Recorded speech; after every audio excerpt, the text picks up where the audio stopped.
Good morning, everyone. I'm Brianna Flonc, the National Operations Manager for Spotted Lanternfly, and I'm going to discuss some federal updates for the SLF program today.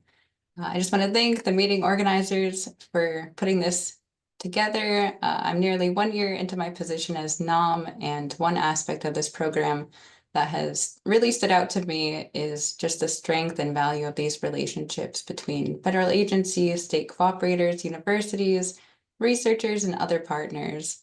Working together just really allows us to work towards solutions and share resources more efficiently to help slow the progress of this destructive pest. So yeah, thank you to the organizers and for everyone joining. So first, I wanted to provide a quick update on the Spotted Lanternfly Cross-Functional Working Group.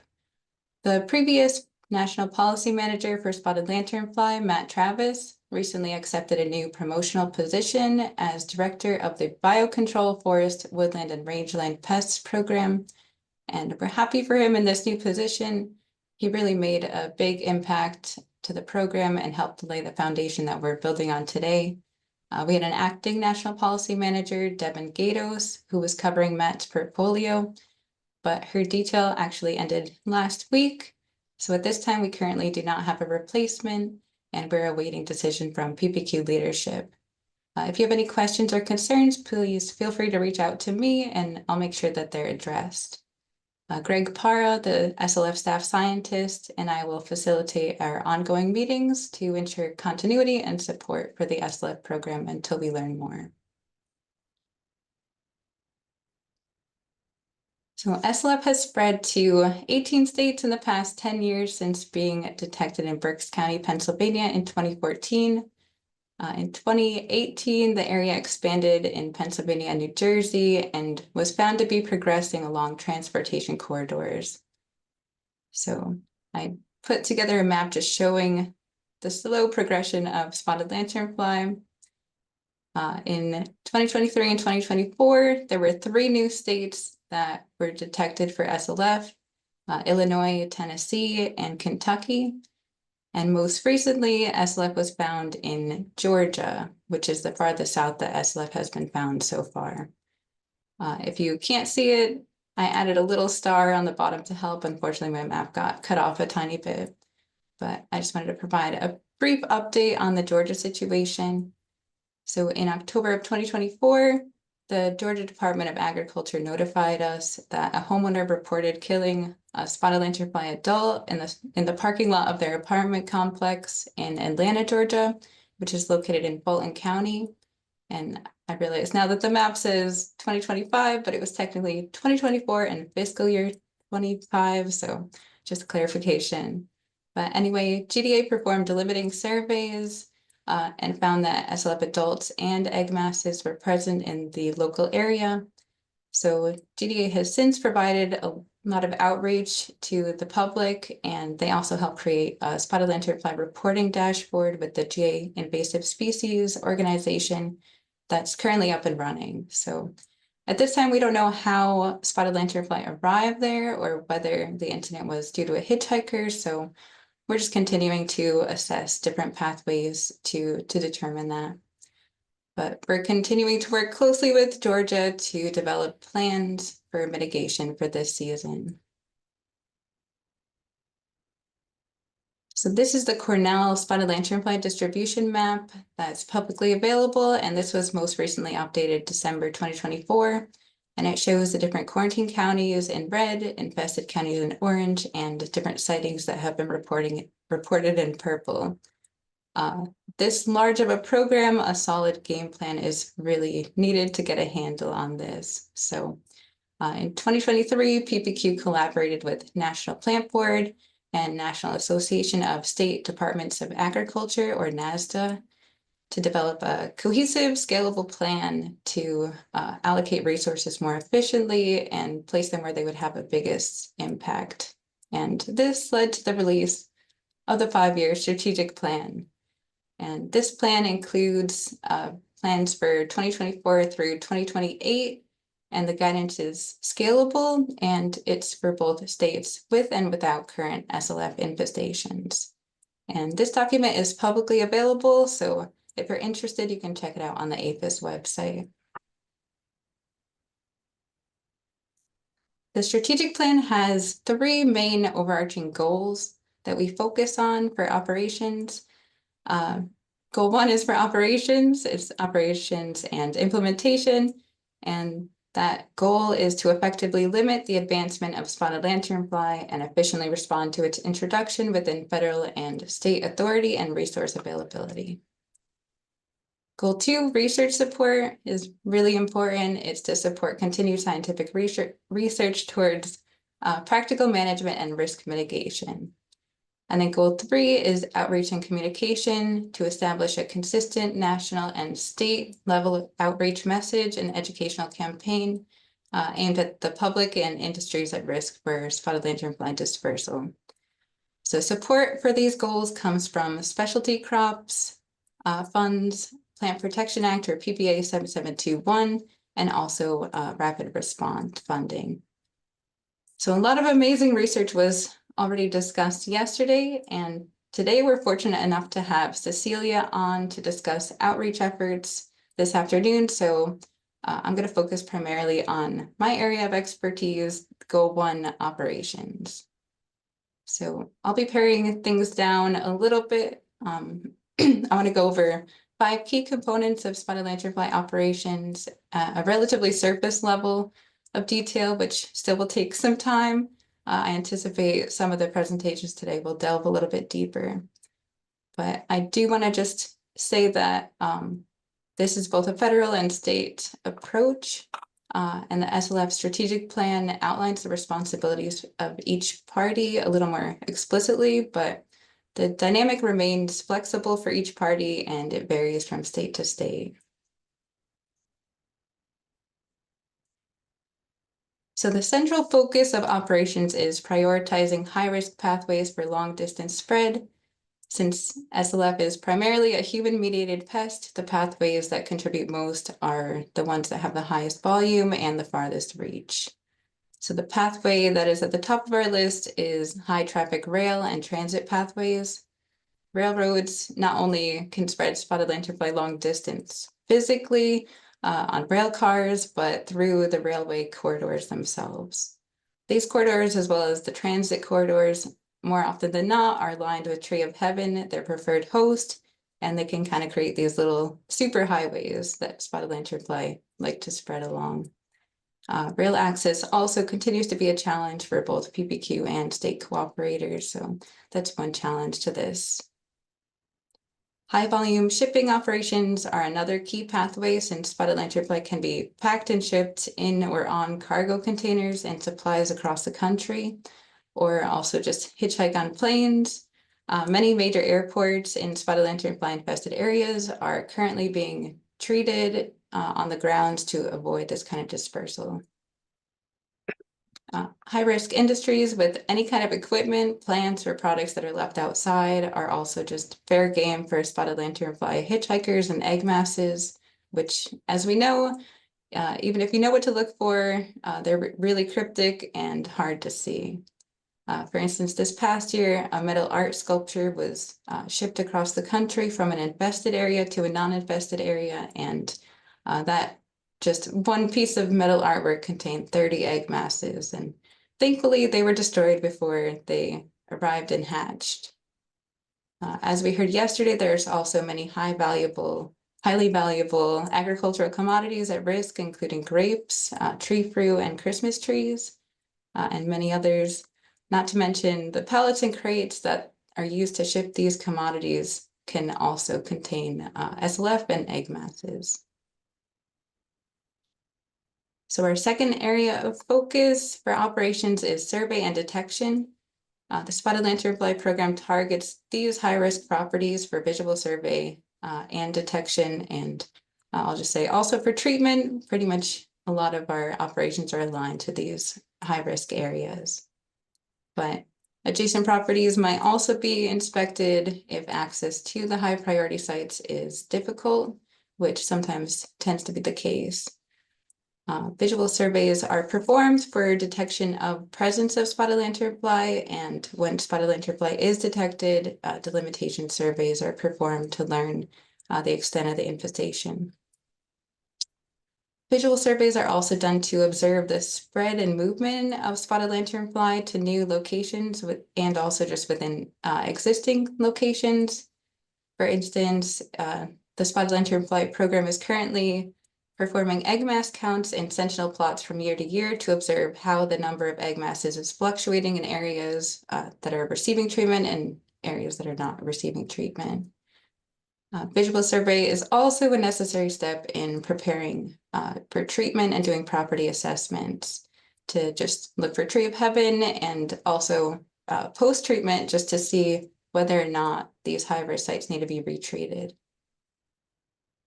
Visual surveys can also just help ground truth models like the ones that Matt Helmus shared with us yesterday and add more validity and data to where SLF is showing up and where it might show up next.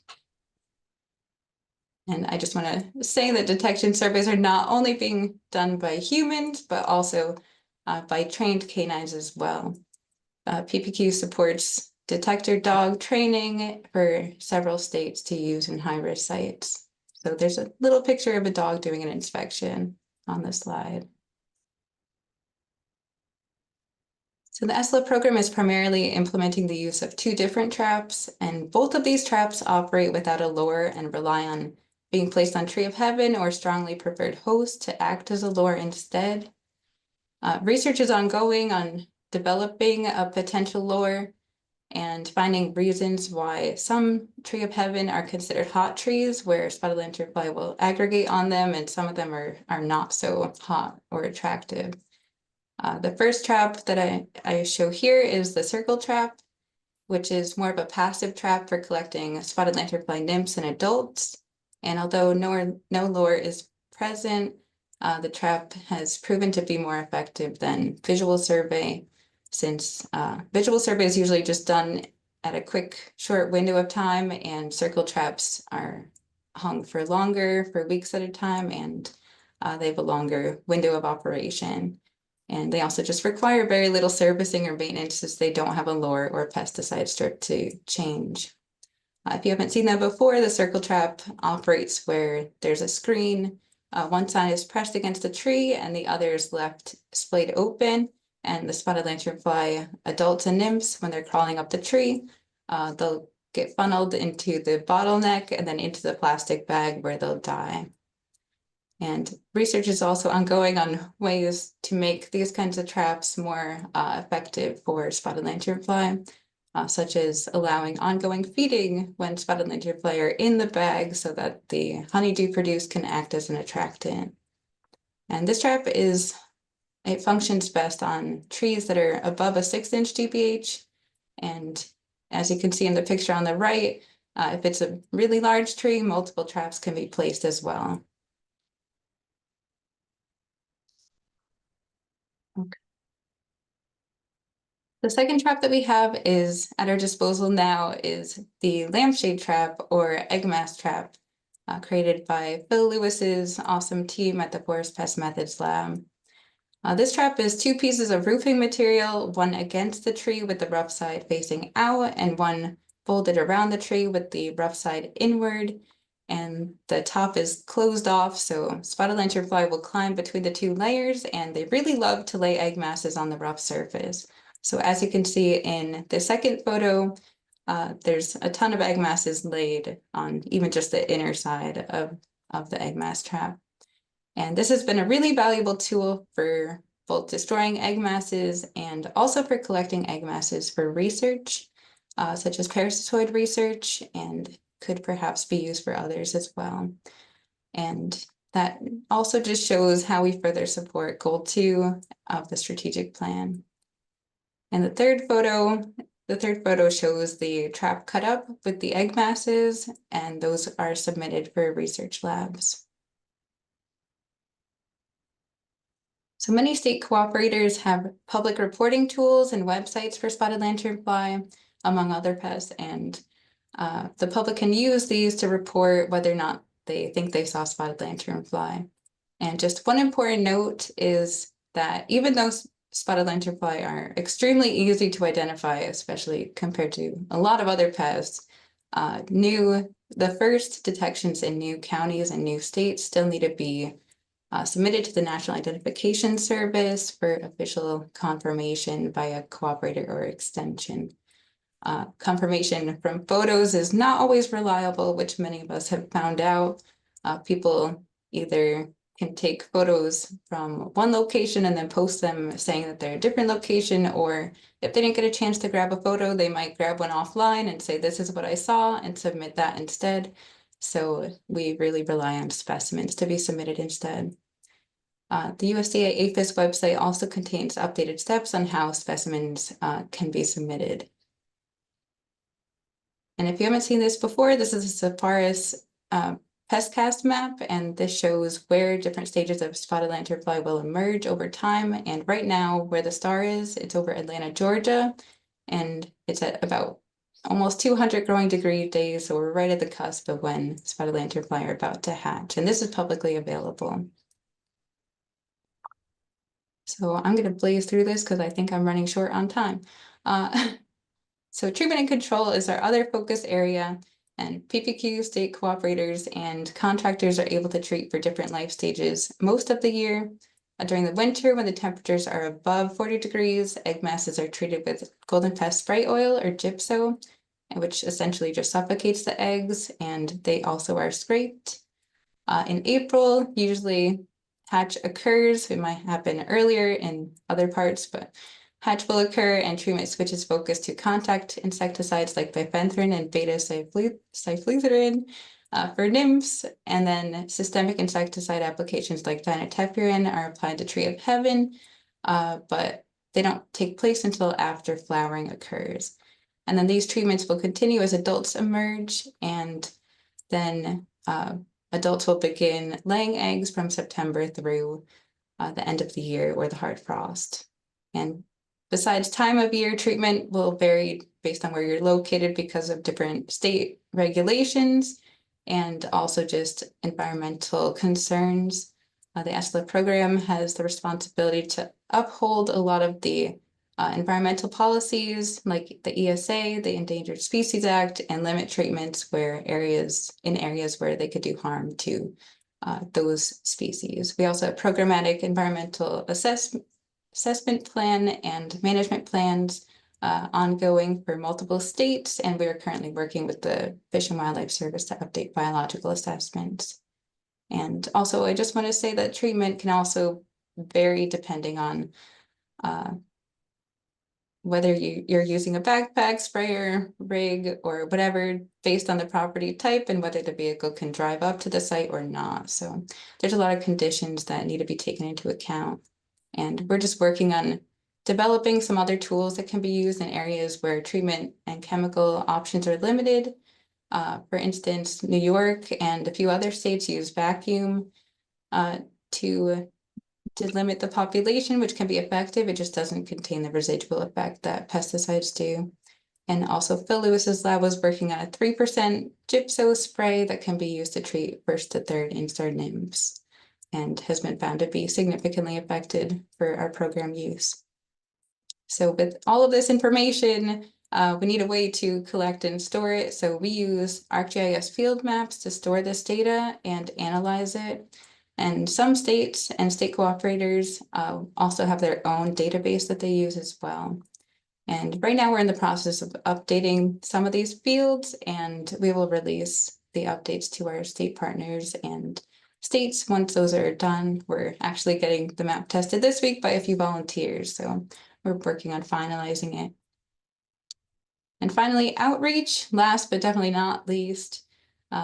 As I said, Cecilia is going to talk more about outreach later, so I won't cover this much. I just want to say that this has been one of the most effective tools we have at our disposal since throughout the year. The different stages are pretty evident, and the public has been our eyes and ears everywhere since we can't be everywhere or have enough resources. So yeah, with that, I had a quick video, but I don't know if I have time.